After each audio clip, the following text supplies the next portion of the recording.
The same author also falls in with Bishop Morley in representing Mr. Baxter as very perverse and disingenuous by persisting in his denial of a certain proposition after it had been turned and altered several ways. But had he thought fit to have considered what is suggested upon that head in the abridgment of his life, which he had so often consulted and quoted upon other occasions, he would have seen the aspersion wiped off, which he so freely repeats, and whether in so doing he has meted with the measure he would have used towards himself upon occasion is left to his second thoughts.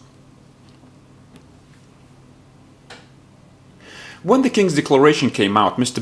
Baxter was offered the bishopric of Hereford and some of his brethren some other preferment in the church, but he refused acceptance because of the uncertainty of the continuance of the terms of that declaration, and so did several others, and Mr. Calamy and he were by a majority of 3 voices chosen by the city clergy to be their clerks in the convocation, but were by the Bishop of London excused from sitting there.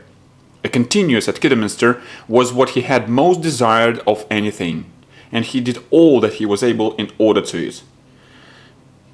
But Providence forced him another way. While he was away from the town of Kidderminster in great weakness, more likely to die than live, after his great loss of blood, the people renewed their articles against Mr. Dancy, the old vicar, and his curate, and the committees sequestered the place and left the profits in the hands of diverse inhabitants to pay a preacher till it was disposed of.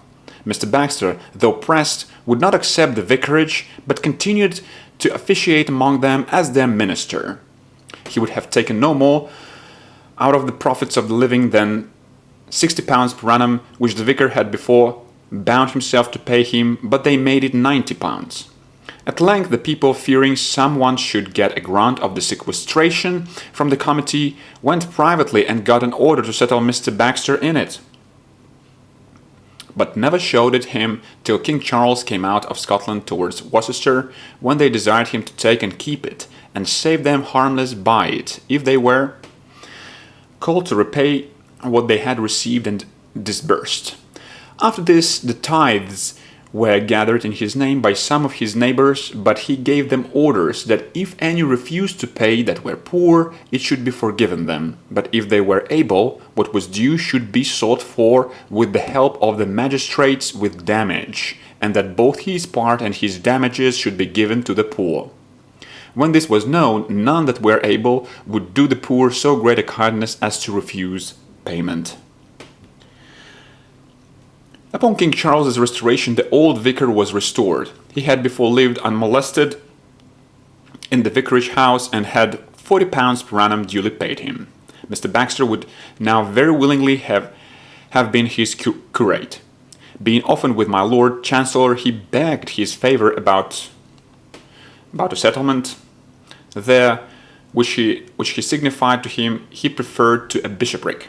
Sir Ralph Clare was the great obstacle. He once told Mr. Baxter in Bishop Morley's chamber that of 1,800 communicants in his town he had not above 600 for him, to clear which he sent to Kidderminster, and in a day's time his friends there got the hands of 1,600 of those 1,800 for him, which subscription being shown, made both the bishop and Sir Ralph the more against his return thither. My Lord Chancellor wrote to Sir Ralph, but without effect.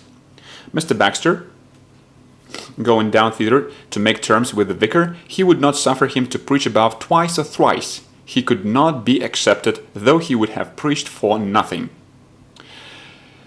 It would not be allowed him so much as to administer the sacrament to the people and preach a farewell sermon to them. Bishop Morley denied him the liberty of preaching in the diocese. He told him that he would take care the people should be no losers, and for a while he sent the most acceptable preachers among them, and once took the pains to preach to them himself, but it was in a way of invective against Mr. Baxter and the Presbyterians. Dr. Warmestry did the same once and again, but with little success. When Bishop Morley forbade him preaching in his diocese, he asked him leave but to preach in some small village among the ignorant, where there was no maintenance for a minister, and he told him that they were better to have none than him.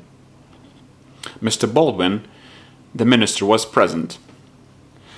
There being no further capacity of service in those parts, Mr. Baxter for some time preached up and down occasionally in the city, and at length was fixed a lecturer with Dr. Bates at St. Dunstan's in Fleet Street, and obtained Bishop Sheldon's license, upon his subscribing a promise not to preach against the doctrine of the Church or the ceremonies in his diocese as long as he used his license. Here he had a crowded auditory, and the crowd unhappily drove him from his place of preaching. One day, in the midst of a sermon, a little lime dust fell down in the belfry, which made people think the steeple and church were falling. All were presently in a confused haste to get away, and the noise of the feet in the gallery sounded like the fall of the stones. Some cast themselves from the galleries because they could not get downstairs, and the terror was universal.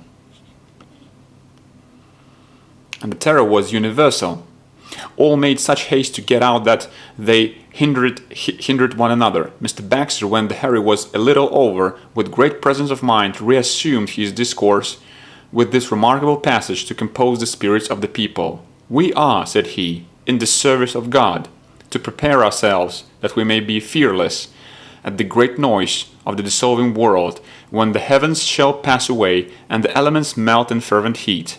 The earth also and the works therein shall be burned up," etc. And when he had gone on a little while, a bench near the communion table, breaking under the weight of those that stood upon it, renewed the fear and hurry, and made it rather worse than before. He was forced to preach the rest of his quarter at St. Bride's Church, while St. Dunstan's was repairing.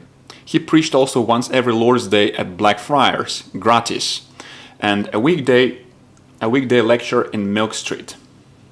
During this short interval of public liberty, those ministers that were not for episcopacy, liturgy, and ceremonies were represented as seditious and loaded with calumnies and reproaches. Many of them were imprisoned together with some sober gentlemen in several counties under pretence of their plotting against the government. Particularly a plot was hatched in Worcestershire. A packet was pretended to be found under a hedge, left by a Scottish pedlar.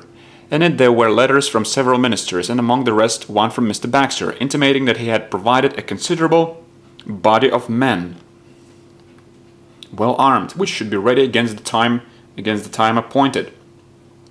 And indeed, where men were taken up and imprisoned in distant counties, it was said to be for Baxter's plot. The noise of these plots in so many counties paved the way for the Act of Uniformity, which gave all the ministers who could not conform no longer time than till Bartholomew Day, 1662, when they were all cast out. Mr. Baxter preached his last sermon in public on the 25th of May before at Blackfriars.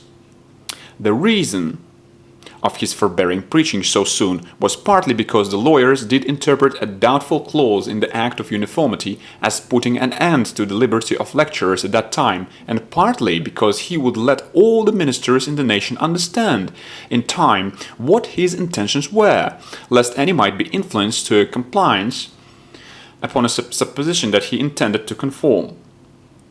After this, if the ejected ministers did but meet to pray together, it was a seditious conventicle. Dr. Bates and Mr. Baxter were desired to pray at a friend's house for his wife that was sick of a fever, and had they been there, they had been apprehended by a warrant from 2 justices. Finding therefore his public service at an end, he retired to Acton in Middlesex, where he went every Lord's Day to the public church and spent the rest of the day with his family and a few poor neighbors that came in to him. In the time of the plague in 1665, he went to Mr. Hampden's in Buckinghamshire, and returned back again to Acton when it was over.